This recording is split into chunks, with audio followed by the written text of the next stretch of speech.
할렐루야. 여러분 모두에게 은혜와 평강이 넘치길 주님의 이름으로 축복합니다. 우리 앞뒤 좌우에 계신 분들과 함께 인사할까요? 사랑하고 축복합니다. 아멘. 여러분 좀 인사하고 나니까 인상이 좀 펴지셨는데 예배 물론 엄숙하게 드려야 하는 건 맞습니다. 그런데 오늘도 새벽에 보니까 에스라서를 묵상하다 보니까 그런 말씀 주시더라고요. 어떤 이들은 하나님 앞에 통곡하는 이들이 있었고요. 예루살렘 성전의 기초를 놓을 때 어떤 이들은 춤추고 기뻐하며 하나님 앞에 찬양하고 영광을 돌리는 기뻐하는 무리들이 있었습니다. 여러분들이 기뻐하는 무리들이 되길 주님의 이름으로 축복합니다. 언젠가 텔레비전에 보니까 강호동이라고 하는 사람이 있잖아요. 강호동이라고 하는 사람이 나와서 웃지 못하는 사람들에게 이런 권면을 하고 있더라고요. 그 사람은 어떤 사람입니까? 언제나 보면 호탕하게 웃어가지고 MC계의 1인자, 얼마 전에 물론 실수도 있었지만 바로 컴백하는 그런 탁월한 그런 능력이 있는 사람인데, 그가 비결이 뭐냐면 호탕하게 잘 웃기 때문에 분위기를 만들어줘서 그렇습니다. 그가 이렇게 이야기합니다. 저는 꽃미남은 아니지만 거울을 정말 좋아합니다. 왜냐하면 그 거울 속에 저를 보고 억지로라도 저는 웃으려고 합니다. 억지로라도 웃으면 뇌가 무의식적으로 가장 즐거웠던 과거를 떠올리는데요, 즐거워서 웃는 것이 아니라 웃으면 즐거워집니다. 이런 이야기를 하더라고요. 할렐루야.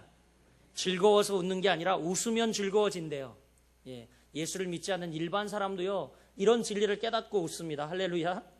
우리 웃음과 기쁨은 여러분들로부터 시작되길 축복하고요, 웃음과 기쁨은 여러분이 속한 가정과 사회 속에서 한 주간 여러분으로부터 축복의 통로가 되어 시작되어지기를 주님의 이름으로 축복합니다.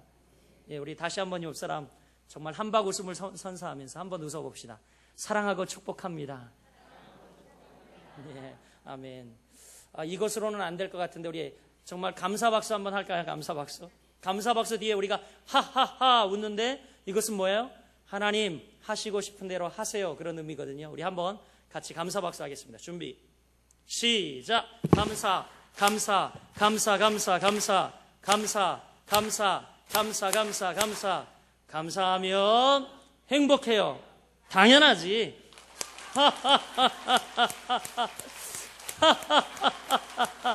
우리 앞뒤 좌우 계신 분들 보시면서 웃겠습니다.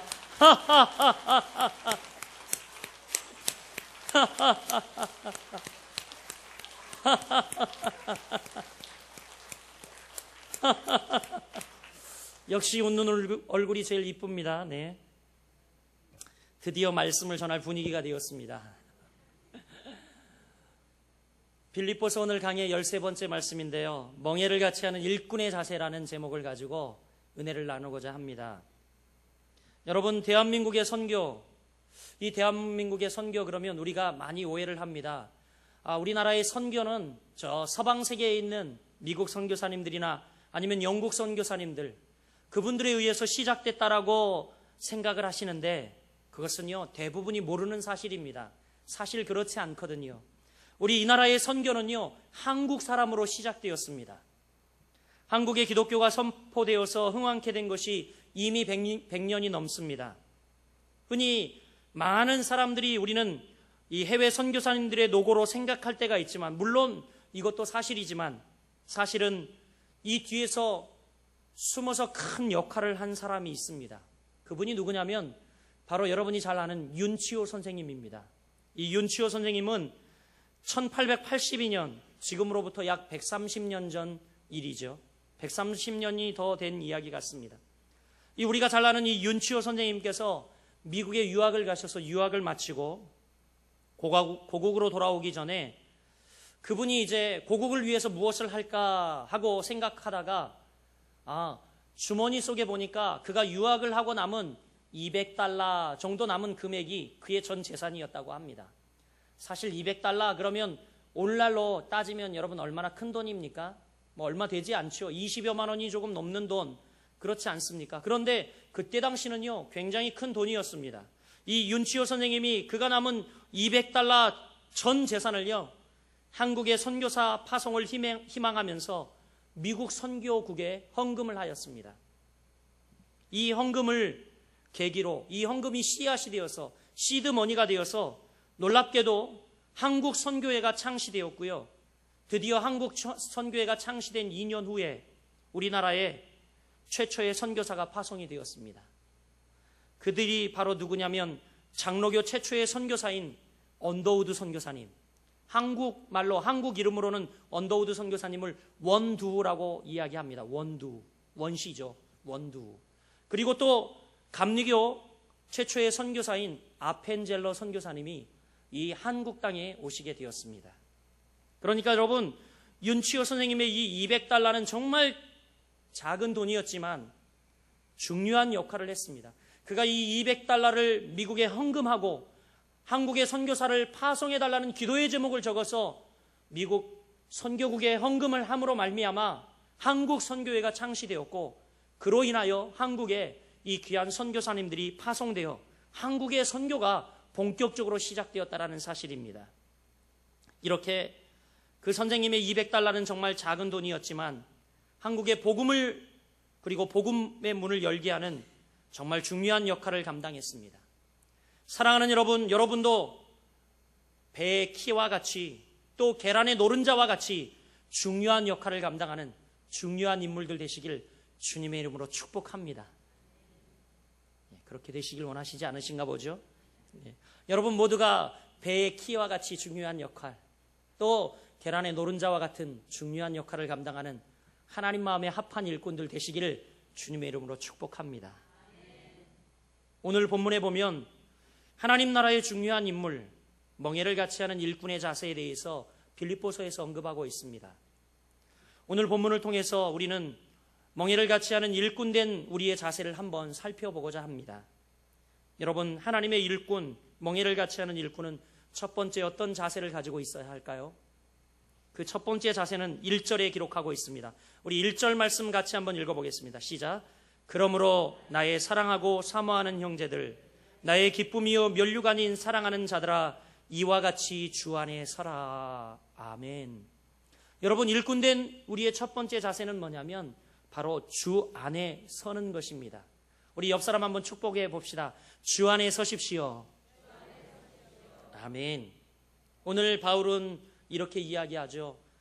사랑하고 사모하는 자들, 나의 기쁨과 면류관인 자들, 나의 온 사랑의 대상이 되는 사랑하는 자들, 바로 빌립보 교회 성도들을 이야기합니다. 그들에게 이야기하기를 얼마나 뜨거운 고백의 대상인가 여러분 한번 생각해 보십시오. 바울이 지금 이야기하는데 너희는 정말 나의 사랑하는 자들이고 나의 면류관이고 나의 기쁨이고 나의 사랑하는 자들이라고 이야기하고 있는데, 이들에게 바라는 바울의 한 가지 바람은 무엇입니까? 그들이 바로 주 안에 서는 것이라고 이야기하고 있습니다.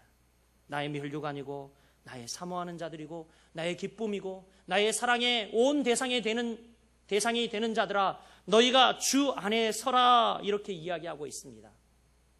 여러분, 바울의 형편을 지금 잘 아십니다. 계속해서 우리는 강해하며 들어왔기 때문에 잘 압니다. 바울은 지금 감옥에 갇혀서 언제 그의 생명이 다할지 모르고 언제 풀려날지 보장되지 않는 삶을 살고 있습니다. 아마 바울은 그의 임종, 그의 부흥 가까웠음을 그는 인지하고 있었을 것입니다. 그러기에 바울은 뭐라고 이야기합니까?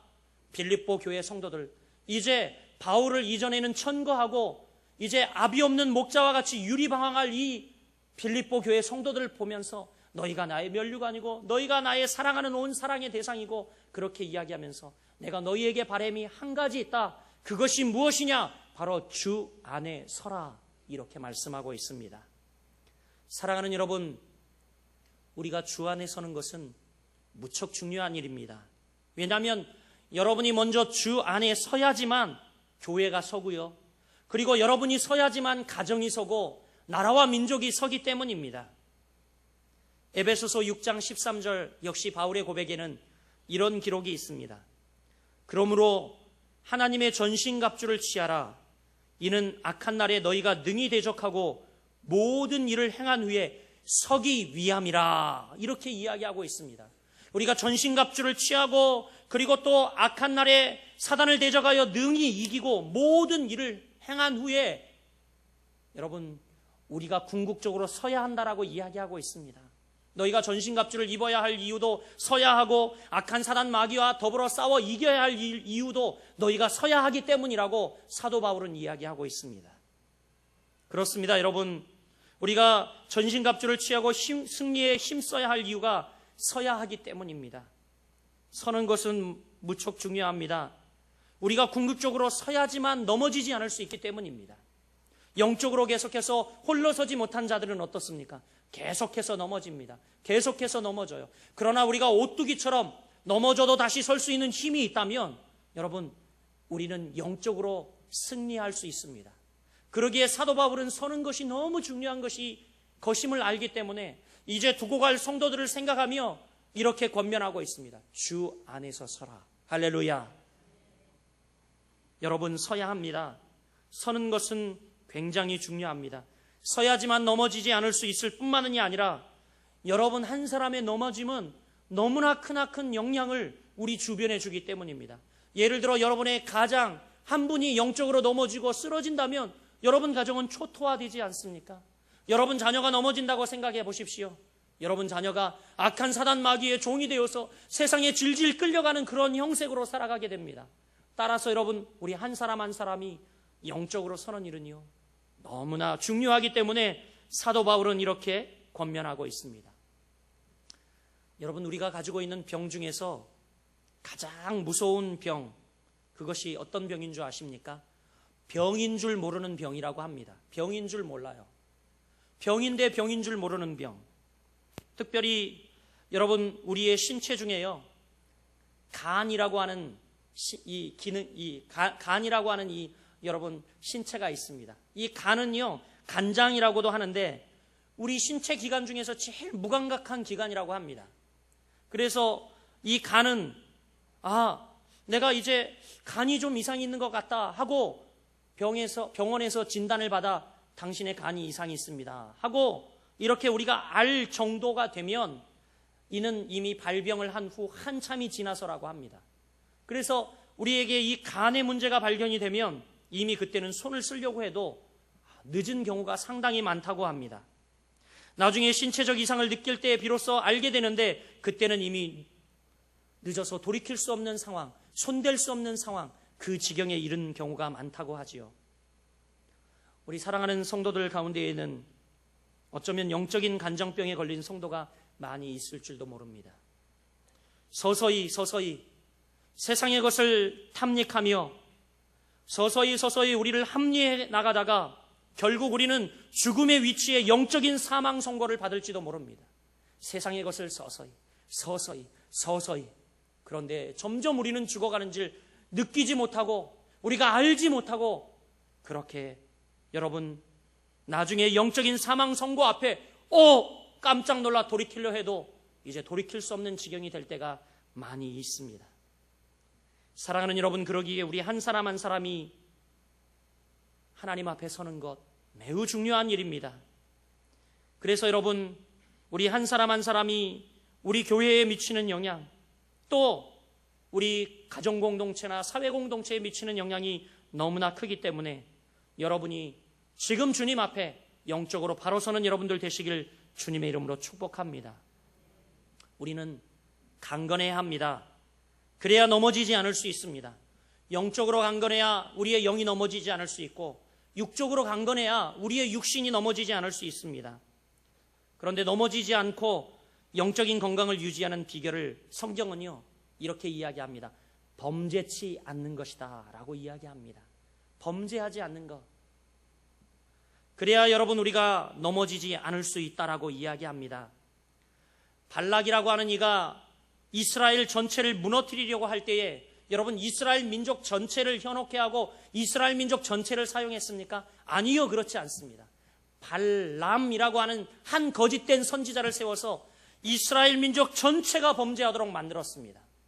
여러분, 우리에게 무슨 교훈을 주고 있습니까? 한 사람이 영적으로 바로 서는 것이 얼마나 중요한지 이야기하고 있습니다. 한 사람이 영적으로 바로 서지 못하여 그곳에 들어가 모든 백성들을 호리고 모든 백성들을 다 넘어지게 하는 그 일들을 우리는 이 발람 선지자를 통하여 우리는 발견하게 됩니다. 사랑하는 여러분, 한 사람이 주 안에 서는 것이 무척이나 중요합니다. 여러분 한 사람 한 사람이 오늘 주 안에 서는 여러분들 되시길 주님의 이름으로 축복합니다. 할렐루야. 우리 옆 사람 다시 한번 축복합시다. 주 안에 꼭 섭시다. 아멘. 두 번째, 여러분, 멍에를 같이 하는 일꾼의 자세를 2절에 이야기하고 있습니다. 우리 2절을 같이 여러분과 제가 합독하겠습니다. 시작. 내가 유오디에게 권하고 순두개를 권하노니 주 안에서 같은 마음을 품으라. 아멘. 첫 번째 주님의 일꾼의 자세는요, 주 안에 서는 것이라고 이야기했는데, 두 번째 자세는 뭐라고 이야기합니까? 주 안에서 같은 마음을 품으라, 이렇게 이야기하고 있습니다. 같은 마음을 품으라. 여러분, 이 말씀을 통하여 빌립보 교회의 문제가 무엇인지 얼핏 이렇게 우리에게 보여주고 있는데, 사실 이 빌립보 교회의 문제는요, 분쟁이었습니다. 분쟁. 빌립보 교회는 여성이 주도적인 교회였습니다. 이 루디아라고 하는 자주장사를 통하여 이 빌립보 교회가 세워지게 되었지요. 그리고 또 점치는 여종, 그의 딸, 그리고 빌립보 감옥에 있던 이 간수들, 많은 사람들이 예수를 믿기 시작하면서 빌립보 교회가 탄생하게 되었는데, 주로 빌립보 교회의 구성원들은 여성이었습니다. 여성이 주도적인 교회, 여성이 주도적인 교회의 장점은 뭡니까? 봉사가 굉장히 강합니다. 우리 여성들은요, 아주 헌신적으로 봉사를 합니다. 그러나 단점이 무엇인지 아십니까? 분쟁이에요, 분쟁. 다툼이 있다라는 겁니다. 다툼이 있지요. 그래서 여러분, 이 빌립보 교회는 이렇게 자주장사 루디아의 회심으로 교회가 시작되었고, 여성 중심적인 교회가 되다 보니까 자주 다툼이 일어났습니다. 그런데 오늘 여러분이 읽은 본문에 보니까 루디아라고 하는 이름이 나옵니까? 안 나오죠, 그렇죠? 안 나옵니다. 안 나오는데 2절 성경학자들이 이야기하기를, 여기서 이야기하고 있는 유오디아나 순두개 둘 중에 하나가 루디아로 보고 있습니다. 바로 루디아의 둘 중에 하나가 루디아의 닉네임일 거다, 이렇게 성경학자들은, 많은 성경학자들이 그렇게 추측하고 해석을 합니다. 즉 무슨 이야기입니까? 빌립보 교회는 유오디아와 순두개, 즉 주류와 비주류의 싸움, 즉 먼저 교회를 창립한 이 자주장사 루디아파와, 그리고 이제 이 교회가 날로 바울의 헌신을 통하여 성장하고 그리고 확장됨으로 말미암아, 복음의 확장으로 말미암아 이제 후에 교회에 들어와 예수를 믿고 공동체가 된 이론이 있었습니다. 이들 둘이 날마다 싸우는 것입니다. 날마다 싸워요. 주류와 비주류의 싸움이 시작되었습니다. 기득권의 분쟁이 있었습니다. 어디 굴러온 돌이 박힌 돌을 빼내느냐, 이렇게 이야기를 했죠. 한편 이제 나중에 들어온 세대들은 이야기합니다. 세대 교체를 하자는 겁니다. 이제 9세대는 같다라는 것이죠. 여러분, 오늘날 교회 안에 팽배한 문제이기도 합니다. 이제 한국 교회도요, 역사성을 자랑하게 되었습니다. 많은 역사를 거듭하면서 이제 우리 어르신들도 계시고, 또 먼저 교회를 창립하신 분들도 계시고, 그리고 후에 예수를 믿고 후에 들어오신 분들도 계십니다. 그런데 어떻게 해요? 이 두 분들이 어떻게 해요? 계속해서 싸웁니다. 서로 세대 교체를 하자, 어디 굴러 들어온 돌이 박힌 돌을 빼느냐, 이렇게 서로 다툼이 있죠. 참 마음 아픈 일입니다.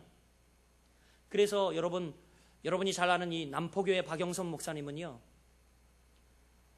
목사님이 시무하는 날 동안, 그리고 시무하는 교회에는요, 절대 여전도회를 두지 않는다고 합니다. 그래서 이 남포교회는요, 여전도회가 없습니다. 그런데 남전도회는 없을까요? 있을까요? 예, 남전도회는 있어요. 여자들은 잘 모이면 싸워서, 여전도회 시끄럽다. 박영선 목사님이 내가 정말 내 목회 사역을 그만두는 그 시점까지는 절대 내 눈에 흙이 들어가기 전까지는 우리 교회에 여전도회를 두지 않겠다 해서 여전도회를 두지 않고 있습니다. 그런데 남전도회는 있습니다. 여러분, 이렇게 하나 되지 못하는 것은요, 마귀의 짓입니다. 참 슬픈 이야기지만 이민사회 이야기를 좀 하면, 제가 미국 동부나 서부 쪽에 자주 강의를 갔습니다. 그때 들리는 가장 아픈 소리가 뭐냐면, 한국 사람들 부지런함, 근면성실함, 그리고 한국 사람들의 이 악바리 근성은 아무도 따라가지 못한다고 합니다. 그래서 미국 사회에서 자주 성가한 분들이 많이 있습니다. 그런데 안타까운 것은 뭐냐면, 이제 한국 사람들이 이렇게 없는 곳에 한국 사람들이 가서 개척을 한다고 합니다. 어떤 상점을 하나 내요. 그러면 중국인들, 멕시칸들, 또 저 유럽인들 다 너무너무 긴장한다고 합니다. 왜냐하면 한국 사람이 얼마나 부지런하고 악바리 근성을 가졌는지 아침 제일 일찍 문을 열어요. 그리고 또 저녁 제일 늦게 문을 닫습니다. 그리고 어떻게 해요? 부지런하기 때문에 늘 채소 가게를 하더라도 싱싱한 물건을 어디에서든지 대며, 또 우리 한국 사람들 뭐가 있습니까? 큰 손, 후덕한 인심이 있지 않습니까? 저도 이렇게 밖에 나가서 잠깐 유학을 할 때도 보니까 이 한국 사람들 특징이 뭐냐면, 미국 사람들, 일본 사람들은 다 더치페이 문화예요. 자기가 먹은 거 자기가 내는데 우리 한국 사람들은 끄떡하면 내가 쏠게, 그 문화예요. 내가 쏠게. 그래서 안타까운 것은 한국 사람들이 이 스트리트에 와서 상점을 하나 내면요, 그 지역이 초토화된다고 합니다. 다 망했네 그런데요. 그런데 얼마 안 있으면 한국 똑같은 상점이 하나 생긴다고 합니다. 그러면 그때부터 중국인들, 멕시칸들, 유럽인들, 미국인들, 현지인들까지 안심한대요. 왜냐하면 분명히 지들끼리 박터지게 싸우다가 둘 다 망해서 나갈 것을 뻔히 알기 때문에. 한 사람이 5시에 새벽에 문을 열면요, 한 사람이 4시에 연다고 합니다. 한 사람이 밤 9시에 문 닫으면 자기는 10시에 문 닫는다고 합니다. 한 사람이 물건을 100원에 팔면 90원에 팔기 시작하고 80원에 팔기 시작하고, 서로 한국 사람들끼리 경쟁하다가 어떻게 해요? 서로 도산되어서 나간다고 합니다. 그러면서 미국 사람들이 이야기를 해요. 정말 이해되지 않는 것이 있는데, 한국 사람들이 같이 그 스트리트에서 힘을 합해서 장사를 하면 정말 잘 될 텐데, 더 부흥할 텐데, 왜 한국 사람들은 하나 되지 못하는지 모르겠다. I don't know. 그러더라고요. 그러면서 저한테 물어봐요. 왜 한국 사람들은 왜 하나 되지 못합니까? 이렇게 이야기를 하더라고요. 사랑하는 여러분, 그렇습니다. 우리가 하나 되는 것, 주 안에서 하나 되는 건 매우 중요합니다. 개인의 능력이 아무리 뛰어나더라 하더라도 하나 되지 못하면 아무 소용이 없습니다. 저도 그렇습니다. 제가 아무리 탁월한 목사라 해도 우리 좋은 부목사님들과 전도사님, 좋은 동역자들, 그리고 우리 귀한 성도님들이 하나 되지 못하면 아무 소용 없습니다. 당회가 하나 되지 못하면 아무 소용 없습니다. 제 능력이 아무리 출중하고 탁월하더라도 우리 귀한 모든 성도들과 하나 되어, 한 마음 되어 주 안에서 하나 되지 못하면 아무 소용이 없다라는 것이죠. 그런데 하나가 되는 길을 우리는 흔히 이렇게 생각합니다. 수평적 상황에서 가능하다, 이렇게 생각하는데, 정말 놀라운 것은 하나 되는 것이 수평적 상황에서는 불가능하다는 것을 여러분 꼭 아시길 바랍니다. 현 사회 문제도 무엇이 문제이냐면 수평적인 관계만을 강조합니다. 이제는 다 친구예요. 수직적 문화가 다 사라졌어요. 그러면서 여러분 심각한 사회 문제가 발생하기 시작합니다. 이혼이 급증하고, 그리고 사회 문제가 많이 일어나고, 가정 파괴가 일어나고, 그리고 자녀들이 부모에게 불순종하고. 여러분, 이런 문제가 왜 일어나는 줄 아십니까? 수직적 관계를 강조하지 않고 수직적 관계가 사라졌기 때문입니다. 수직적 관계, 부모와 자식 간의 사랑, 또 어른을 공경하고 의식해야 함이 사라지기 때문에 여러분 점점 이 사회의 파괴 문제는 너무 심각해지고 하나 되지 못합니다. 왜냐하면 이 수평적 사회 구조는요, 개인 그냥 뭐 나만 좋으면 되지, 나만 기분이 최고면 되지, 뭐 개인주의가 팽배한 그런 여러 가지 여건들을 만들어내기 때문입니다. 그러나 여러분, 과거를 한번 돌아보십시오. 우리가 길거리 나가서 어르신 만나서요, 인사합니다. 아유, 어르신 밤새 안녕히 주무셨어요? 라고 인사를 하죠. 그러면 어른들이 제일 먼저 묻습니다. 너 네 집 자식 아들이냐? 저에게 그렇게 물어보더라고요. 제가 이렇게 나가서 인사를 하면 어른들이 오냐, 인사를 잘 받으시는 것이 아니라 제일 먼저 묻는 것이 너 네 집 자식 아들이냐? 이렇게 묻습니다. 뭐예요? 수직적 관계 속에서 잘 배웠다라는 거죠. 너 저기 어디냐 이겁니다. 여러분, 신앙이라는 것도 그런 것 같습니다. 오늘 2절 하반절 말씀처럼 주 안에서, 즉 우리가 수직적 관계, 주님과의 그 관계 속에서 여러분 올바른 신앙의 기초, 그것이 놓여져야지, 또 주님과의 이 수직적 관계 속에서 하나가 되어지만 우리가 하나가 될 수 있음을 이야기해주고 있습니다. 수평적 관계 아무리 해보십시오. 친목을 다지고 오락하고 같이 여러분 열심히 놀러 다니고 교제 중심으로 여러분 교회를 만들어 보십시오. 그때는 하나가 된 것 같아요. 정말 하나가 된 것 같습니다. 그런데 어려운 일이 벌어지면요, 쩍 갈라지고 맙니다.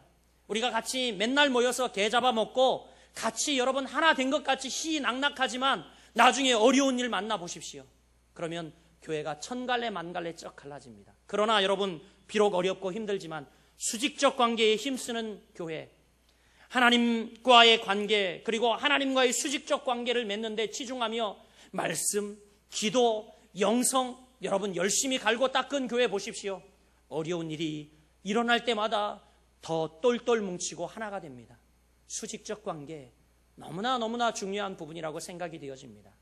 우리 사랑하는 거룩한 빛 성광교회 성도 여러분, 여러분 모두 주 안에서 하나 되는 놀라운 은혜를 누리시기를 주님의 이름으로 축복합니다. 우리 옆 사람 손을 붙잡읍시다. 당신과 나는 하나요. 할렐루야. 여러분 모두 하나 되는 축복, 또 우리 거룩한 빛 성광교회가 하나 되고 또 하나님의 일꾼된 여러분이 주 안에서 하나 되는 놀라운 은혜를 누리시는 여러분들 되시기를 주님의 이름으로 축원드립니다. 마지막으로 멍에를 같이 하는 일꾼의 태도, 3절에 이야기하고 있습니다. 3절 말씀 우리 같이 봉독합니다. 시작. 또 참으로 나와 멍에를 같이 한 내게 구하노니 복음에 나와 함께 힘쓰던 저 여인들을 돕고 또한 글레멘드와 그 외에 나의 동역자들을 도우라. 그 이름들이 생명책에 있느니라. 아멘. 지금 오늘 본문에 이 3절 본문 한 절에 2번 반복되고 있는 단어가 있습니다. 뭡니까? 돕고 도우라 라고 하는 단어입니다. 멍에를 같이 하는 일꾼의 태도는 뭡니까? 돕는 겁니다. 같이 돕는 거예요. help us. 같이 돕는 거예요. 어려운 이웃과 동역자들을 도우라는 겁니다. 오늘 본문에 기록하고 있는 여인들을 도우라. 교회에서 여인들은 제일 연약한 자들 아닙니까? 여인들을 도우라고 이야기하고 있고, 또 나와 함께 힘쓰던 그 여인들을 도울 뿐만이 아니라 글레멘드와 그 외에 나의 동역자들을 도우라, 이렇게 이야기하고 있습니다. 여러분, 멍에를 같이 하는 일꾼, 비록 내가 나타나지 않고 드러나지 않더라도 우리가 주의 일을 같이 묵묵히 돕는 겁니다. 함께 하는 거죠. 그리고 또 자비와 궁유를 우리가 베푸는 겁니다. 특별히 여러분이 간곡히 부탁을 하건대 예배 후에는 더욱 그러하시길 바랍니다. 예배 후에는 여러분들이 나가서 더 세상을 섬기고 더 내 주변의 이웃을 돕고, 그리고 또 가정에, 특히 아직도 인가구원 되지 않는 가정에 가서 여러분 예배 후에는 더 잘 섬기는 여러분들 되시길 바랍니다. 할렐루야. 이 일에 아멘을 안 하시네요. 네. 왜냐하면 여러분, 우리가 예배 후에 변화된 모습이 없다면, 그리고 또 남을 배려하고 긍휼을 베풀지 않는다면 세상 사람들이, 혹은 아직도 예수를 영접하지 못한 우리의 가정의 식구들이 하나님도 저 사람은 말릴 수 없나 봐, 어쩔 수 없어, 이렇게 이야기할 수도 있습니다. 그리고 점점 그 사람들이 십자가에 멀어질 수 있다는 겁니다. 저희 교회는 특별히 차량 운행하고 같이 차를 나눠 타고 다니고 그래서 별 문제가 없지만, 도시교회는요, 예배 드리고 나면 바로 이 예배당 앞에 나가면 이 도로가에서 택시를 잡고 집으로 갑니다. 택시를 타고 집에 가죠. 그런데 분명히 이 택시 운전 기사분들이 가끔 그런 얘기를 해요. 분명히 예배당에 들어가서 하나님께 기도하고, 그리고 또 마음이 참 정말 이렇게 정화되어서 나왔을 텐데 왜 예배 나올 때 그렇게 우거지상을 하고 계신지 모르겠다고. 그리고 또 택시를 잡는데 좀 성도들끼리 양보하면 되는데 서로 이렇게 하면서 막 인상을 찌그리고 먼저 타겠다고 그러는지 잘 이해를 못하겠다고 합니다. 그리고 택시 타고 가는 내내 뒤에서 인상을 팍팍 쓰고 무슨 불쾌한 일이 있었던 것처럼, 이제 택시에서 내릴 때에도 이제 감사하다는 표현 하나 없이 잔돈이 100원, 200원 남아도 그것을 꼭 챙겨받아 문을 쾅 닫고 간다고 합니다. 그럴 때 이분들이 얘기하기를, 나 정말 교회 나가고 싶지 않아요 라고 이야기하는 것을 들었어요. 예수 믿는 사람들 왜 그러는지 모르겠어요 라고 이야기를 하더라고요. 여러분, 가정에 돌아가서도 마찬가지입니다. 특별히 아직 인가 구원되지 않는 가정이 있다면 돌아가셔서 예배 후에는 더 생글생글 빵글빵글 웃으시면서 더 잘 섬기시길 바랍니다. 어젯밤 토요일이어서 밤늦게까지 물론 남편이 술 마시고 늦게 들어와서 예배 끝나고 가보니까 방 안은 온통 오방 난장판이고 텔레비전 리모컨 가지고 씨름을 하고 있어요. 속이 끓지요. 아직도 자녀들은 잠자리에서 일어나지 않고 있습니다. 정말 속이 뒤집힙니다. 야! 이러면서 여러분 바로 직격탄이 나가기 전에 한번 여러분 자제하시고 예배하고 왔기 때문에 하나님께서 분명 여러분에게 시험을 주십니다. 왜요? 특히 여러분 예배 후에 하나님은 악한 사단 마귀는 우리가 예배 하나님 앞에 드리고 온 이 기쁨과 감격을 빼앗아 가려고, 사단이 제일 싫어하는 게 하나님 앞에 예배하는 것이기 때문에 그것을 빼앗으려고, 그 은혜를 다 쏟아버리게 하려고 여러분 이런 상황들을 여러분에게 보여주십니다. 제가 작년에 저희 교회에서 유스미션 청년들이 캠프를 하고 갔어요. 그런데 페이스북에 안타까운 글을 올렸어요. 여기서 너무너무 은혜를 받고 간 거예요. 너무너무 은혜를 받고 가서 가정에 돌아가면서 이제 가정에 돌아가면 가정이 천국일 줄 알았죠. 근데 가정 문을 착 열고 들어가는 순간 바로 아빠가 쿠션을 집어 던지더랍니다. 그러면서 아빠가 술이 벌써 이만큼 되셨는데 며칠 동안 네가 어디 갔다 왔느냐, 이 딸을 신문하더니 돈도 안 주고 나가서, 죄송합니다, 죄송한 표현인데, 이년아 나가서 술 사와 이러더랍니다. 이 청년이 그 마음을 가지고 이제 밖에 나와서 너무 참남해서 어쩌면 좋냐고, 내가 이렇게 은혜를 받고 갔는데 어쩌면 좋냐고 페이스북에 글을 올린 것을 보았어요. 제 마음도 너무 아팠습니다. 제 마음도 너무 아팠어요. 여러분, 그래요. 악한 사단 마귀는 이렇게 우리의 예배의 모든 은혜를, 우리가 받은 은혜를 쏟아버리게 합니다. 예배에 실패하게 만들죠. 그러나 여러분, 우리가 예배 후에는 더 참고 인내하며 하나님의 동역자들을 돕고 또 특별히 믿지 않는 이들에게 그리스도 예수의 사랑을 드러내며 도울 수 있는 여러분들이 되시길 주님의 이름으로 축복합니다. 이제 말씀을 맺겠습니다. 세계에서 교회 가운데 제일 높은 종탑을 자랑하고 있는 교회가요, 시카고의 템플 처치의 종탑입니다. 얼마나 높은지 정말 이 올려다보면 어찔어찔 할 정도로 굉장히 높습니다. 저희 교회의 종탑도 굉장히 높은데요, 이 시카고의 템플 처치의 이 종탑이 굉장히 높다고 합니다. 평소에는 그런데 이 종탑이 사람들의 시선을 전혀 끌지 못합니다. 그런데 어느 날 길을 지나가는 수많은 사람들이 길을 멈추고 그 종탑을 바라보고 있습니다. 그래서 많은 사람들이 같이 함께 그 종탑을 바라봅니다. 왜냐하면 모든 사람들이 그 종탑을 주목하고 있기 때문에요. 그래서 가만 봤더니 그 종탑이 고장이 나서 종탑에 어떤 사람이 수리공이 밧줄을 걸고 대롱대롱 매달려서 어떻게 해요? 이 십자가의 이 전등을, 십자가에 나간 이 전등을 수리를 하고 있는 겁니다. 그러니까 지나가는 사람들이 다 그 아슬아슬한 장면을 어떻게 해요? 고개를 하듯이 매달려 있는 그 장면을 다 구경하고 있는 거예요. 이때에 이 교회의 담임 목사님이 나오셔서 그런 말씀을 하셨다고 합니다. 사람들은 텅 빈 십자가에 관심이 없더니 사람이 매달린 십자가 주목하네. 참 신기하다. 여러분, 저는 이 이야기를 들으면서 우리에게 시사하는 바가 굉장히 크다고 생각이 되어졌습니다. 텅 빈 십자가 아무 의미가 없지요. 그러나 사람이 달린 십자가를 사람들은 주목합니다. 맞습니다, 여러분. 우리는 이 시대에 텅 빈 십자가, 아무도 십자가를 지려 하지 않습니다. 그러나 우리가 기꺼이 주님의 십자가를 질 때 세상 사람들이 십자가를 주목하게 될 것입니다. 우리가 기꺼이 가정에서 헌신하고 내 자신이 희생하며 십자가를 질 때에 가정의 식구들이 우리를 부인할지라도 이제 서서히 우리를 주목하기 시작할 겁니다. 하나님이 우리 가운데 임하시며 하나님의 역사가 우리를 통하여 전개됨을 그들이 목도하게 될 것입니다. 사랑하는 거룩한 미성관교회 성도 여러분, 이제 우리가 십자가를 함께 나누어 지고 세상으로 나가는 종들 되길 소원합니다. 십자가가 결론인 삶, 십자가가 전부인 삶, 그런 삶이 한 주간 되기를 예수 그리스도 이름으로 간절히 축원드립니다.